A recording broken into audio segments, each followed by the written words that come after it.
First we take Athens, then we take Madrid. That was a popular slogan during Syriza's election campaign.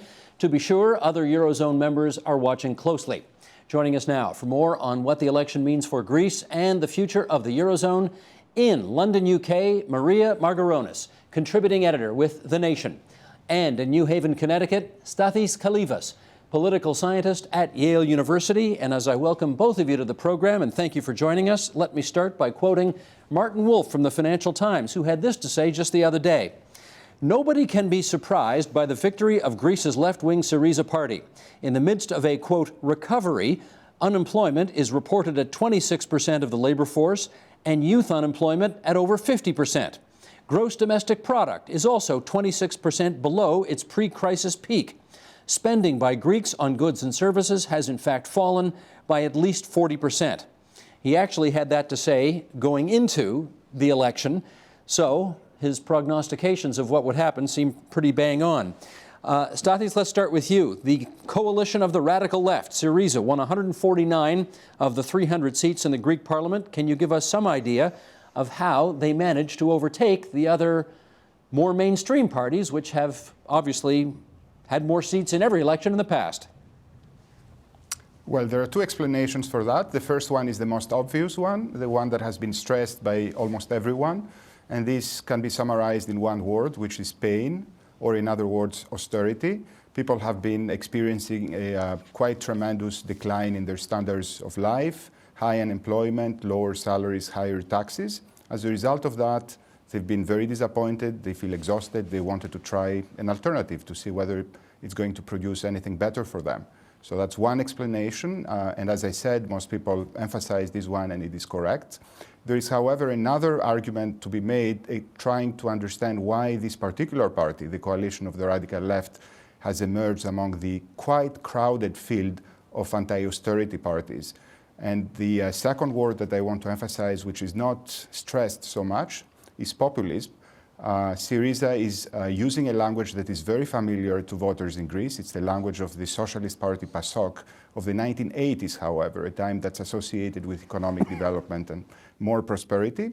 And as a result, it has managed, in fact, to steal most of the electorate of PASOK and triumph because of that fact. So I think the combination of those two factors explain not only why vote against the establishment took place, but also why this particular vote against the establishment. And Maria, let me follow up with sort of a question on somewhat of a tangent, which is the leader, Alexis Tsipras.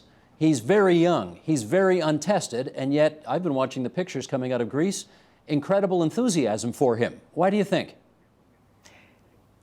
Well, let me first just respond to what Professor Kalivas said, which I agree fully with his first point and partly with his second point. And I would want to add that the other reason Syriza won is that the two mainstream parties, New Democracy and PASOK, have totally lost people's trust, both because of the way they've handled the crisis, but also because of the very widespread feeling that they brought Greece to this point. Through mismanagement, corrupt practices, clientelism, and all the rest. And I think that one important difference between Syriza and PASOK of the 80s, and we'll, I'm sure, discuss this more later on, is that lately Tsipras has been stressing his determination to undo those practices, to reverse clientelism and corruption, to untangle the deep vested interests in Greece of large oligarchs, but also different interest groups which have effectively controlled past Greek governments. So to come to Alexis Tsipras, I mean, he's come a really long way in the last few years. Syriza was a party polling something like 4% 10 years ago. Tiny. In fact, it wasn't even a party then, it was a coalition. And one reason he's won people's trust is his very direct charm. Another is that he is young, and a lot of people I was speaking to in Greece over the last couple of weeks were saying, well, we'll give the young guy a chance. He doesn't come from the old political world. He is untested, but he's also unstamped by those old connections. Now, having said that, Stathis, he did not get an outright majority. He was just shy of getting that, and as a result, he's had to make an agreement, a coalition with the independent Greeks, ANEL, to get that majority. What can you tell us about the independent Greeks? Well, the Independent Greeks is a sort of far-right party, I would describe it as such, led by a former New Democracy party member and MP, whose name is Kamenos, and who I would characterize as a conspiracy monger, certainly not the most pleasant kind of person you can encounter. However, he had two things going for him. One is his very strong opposition to austerity measures. And so on that side, there is almost an overlap of perspectives between him and his party on the one hand, and Syriza on the other hand.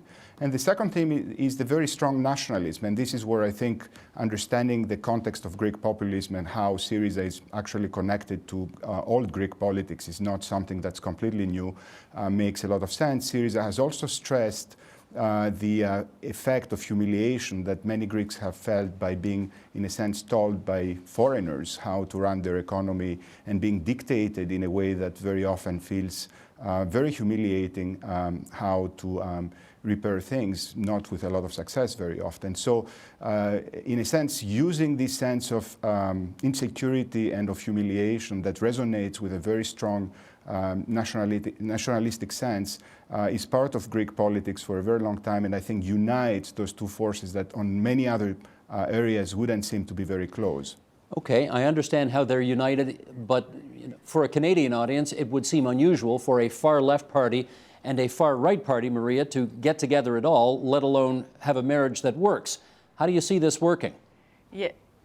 Well, it's tricky. This is a very difficult one. A lot of people in Greece who voted for Syriza are unhappy about this too. And I sort of understand the reasoning of why Syriza chose to go into a coalition with the independent Greeks, and that is that their strategy is to attack the issue of the debt and the austerity program first. Also to pick up, as Stathis says, the right-wing populist vote and to sort of unite those anti-austerity forces. The old political divisions and loyalties in Greece have effectively collapsed during the crisis, and you've seen voters swinging really dramatically from right to left. And the other part of it is, I think, to keep, Greece has quite a strong right wing traditionally, and putting Panos Kamenos in the defense ministry in charge of the armed forces is partly a way of saying to them, look, don't worry too much, nothing terrible is going to happen here, and don't you do anything either. I think it's going to work with difficulty. I think it will hold Syriza back on some of its promises, although it must also be said that Alexis Tsipras chose to be sworn into office with a civil oath, although Kamenos is quite strongly Greek Orthodox. It's quite a religious party. And that was an important symbol. And they have also pledged to reinstitute a law enabling children of migrants, of immigrants who were legally in Greece, children born to legal immigrants in Greece, to have citizenship, which, again, Kamenos' party would be very much against because they're very xenophobic, and I would say also quite strongly anti-Semitic, and not pleasant characters.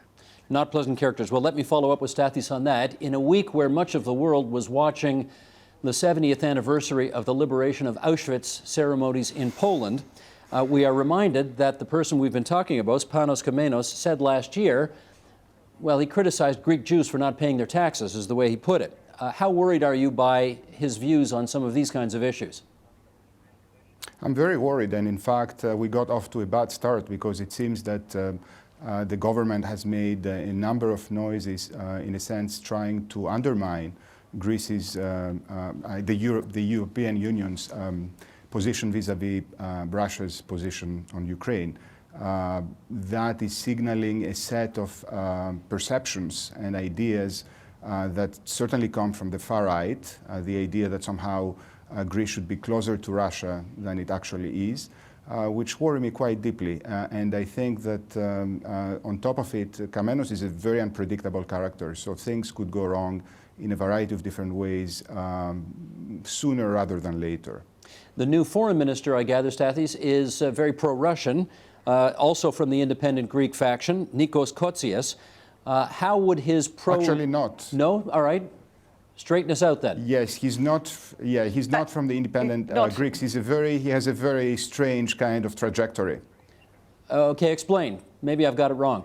So yeah, he started as a hardline communist in the 1990s. In fact, in the 80s, one of his first books published was a defense of Jaruzelski's Poland, of the Soviet coup in Poland in 1981, if I remember correctly.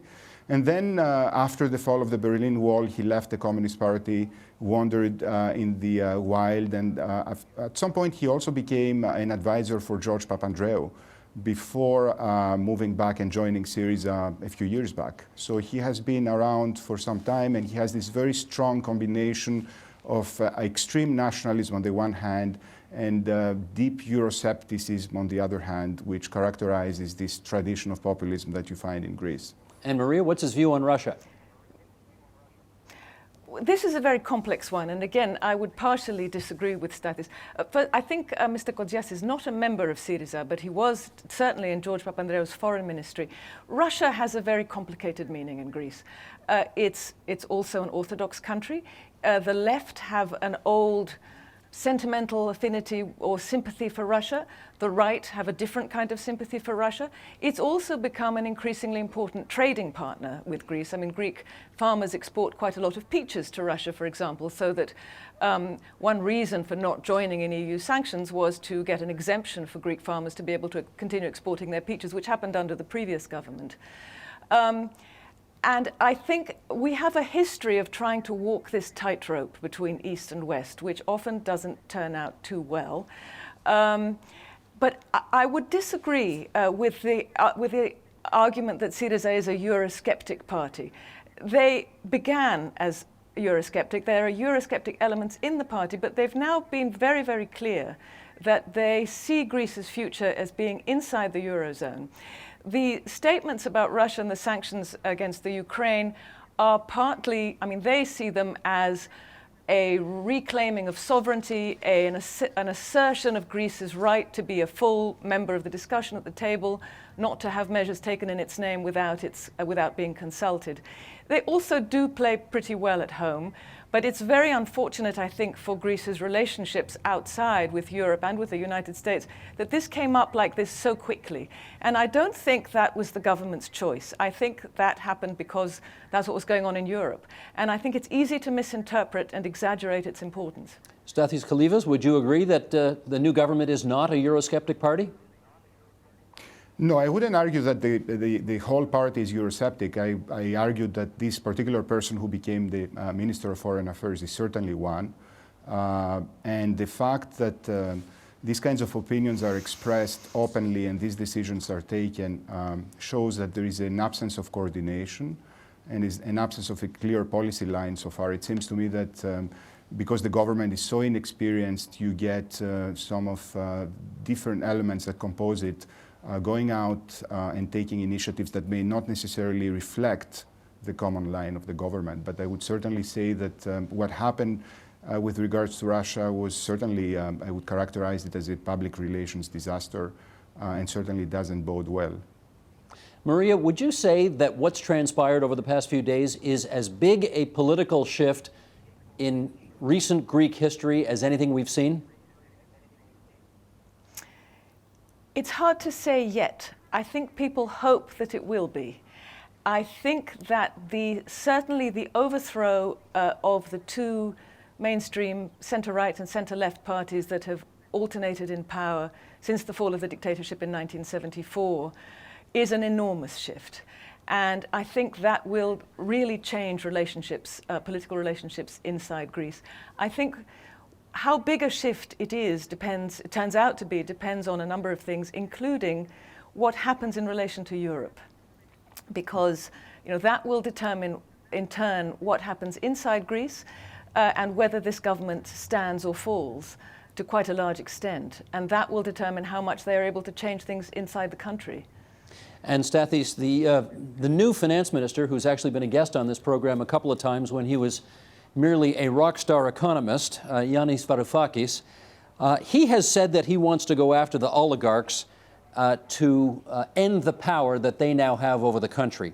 I guess a couple of things emerging out of that. Number one, who's he talking about? Number two, you think he can do it? Number one, he's talking about a number of well-known people who have combined very powerful positions in the media and also very critical positions in the economy, especially as regards to public works and public contracts. And these people have certainly been critical in influencing the way in which Greek politics work. And I think that it's a very welcome move to try to challenge their power in Greek politics. Now, of course, that is going to depend on a number of factors. If Greece's economy normalizes and things improve, it's going to be much easier to deal with them. On the other hand, if the economy tanks, obviously we're going to observe phenomena of, that are going to remind us of what is happening in places like Bulgaria, in which you've had oligarchs being transformed into mafias of some sort. The second thing, it's very difficult to clash with those people. You have to pick your battles. This is going to be a very difficult political period in which lots of challenges are going to come up. And it's always very difficult to lose your battles if you don't prepare yourself quite well. Well, Maria, that raises the issue of whether or not you can pick a fight and win a fight with the people who, you know, even if you don't like them, may be responsible for whatever economic activity is taking place in Greece right now. So what are the chances of successfully going after these folks? Do you mean the creditors or do you mean the oligarchs? The oligarchs. Well, it is a very difficult battle, but it's an essential one. And I agree with Stathis on this. I do think that this is the moment to do it, because people, just ordinary people in Greece, are now deeply disgusted with the system as it's run. They're really ready for a change. And I also think that this is, in fact, a point of convergence with the troika of Greece's lenders, because you can't run a healthy economy under the asphyxiating power of a few moguls who run, you know, most of the media outlets and large corporations and have their fingers in every political pie and run politicians as puppets. So I think this is a very important point of convergence, and perhaps inside Greece, one of the most important things that the Syriza government needs to try to do. Stathis, how well do you think the new finance minister, who, as we suggested, has been regarded as a kind of a rock star economist, how well can he make the transition and be effective from that to his new job, which is Minister of Finance, negotiating with the European Union, the International Monetary Fund, and the European Central Bank? Well, that remains to be seen. It's going to be one of the most interesting and certainly difficult transitions. Yannis Varoufakis is a very clever man. He's been very active in blogging and writing about the crisis for the past few years, but he has never held a government post, certainly not a post of this kind of importance. So there is a lack of experience here, and whether he's going to be able to make the transition from being a critic and an academic to being an actual politician and a policymaker, that is something that we'll have to see. It's not going to be easy, certainly. Maria, he says he's going to continue blogging. I guess as a journalist, that sounds like fun for you, but what do you want to see from him? Well, I'd like to see him be a little bit more careful about leaks and giving away the shop beforehand, before negotiations, for example. He got a huge number of votes. He was way ahead of the next candidate on the slate behind him. And he does have the gift of speaking very directly to people, which is, you know, he's a charismatic figure, which is very useful in Greece. I mean, he made a wonderful sort of statement yesterday about how, you know, development is not having Porsche Cayennes and lots of trash on the beaches. And, you know, that's all well and good. But yes, whether he can hold his cards close to his chest enough and at the same time be both forceful and diplomatic enough to be a good negotiator, we'll have to see. I hope so, because I feel like a lot is riding on this, not just for Greece, but for Europe. Well, he did even better than that. He said that Greece's relationship with the rest of Europe was like the Hotel California, where you can check out anytime you like, but you can never leave, which is a wonderful metaphor for, you know, rock and roll fans in North America. But Stathis, do you see further economic integration with the Eurozone under Varoufakis' leadership? Well, it's going to be a very tough couple of months. The situation is not very good in Greece right now in terms of the direct effect of that those elections had. on the economy, which was not doing that well, but was improving. We've had a massive deposit flow in December, about 4 billion left Greek banks. We've had pretty much a stock market crash, a bloodbath yesterday, even though things corrected a little bit today, with banks losing a tremendous amount of capitalization. And we've had tremendous delays in tax collection, both because people are very hard pressed, but also in times of elections in Greece, people stop paying their taxes, not just now, but for the past few years. And so as a result of that, the fiscal situation in Greece is dire. On top of it, the Greek bonds have been, their yields have been going up to the roof, which means that the interest rates are very, very high. Greece cannot really get money from the financial markets. It's going to need money. And the only source of money would be back the European Union and the ECB. And so we're back to negotiations. And a lot of people are actually discussing the necessity of a new memorandum, a new bailout, as opposed to getting rid of the one that we had. So in effect, we may be in for some pretty interesting surprises, I would say. We've got about a minute left here, and Maria, I want to ask you one last thing, which is we're going to put a picture up of the new Greek cabinet. I don't know that you can see this, but the reality is this is not a group that likes to wear ties. I know what you're going to say. I can't see it, but I have seen them. You know no, the shot. They don't like to wear ties. Yeah, so Yep. what do you read into this, if anything?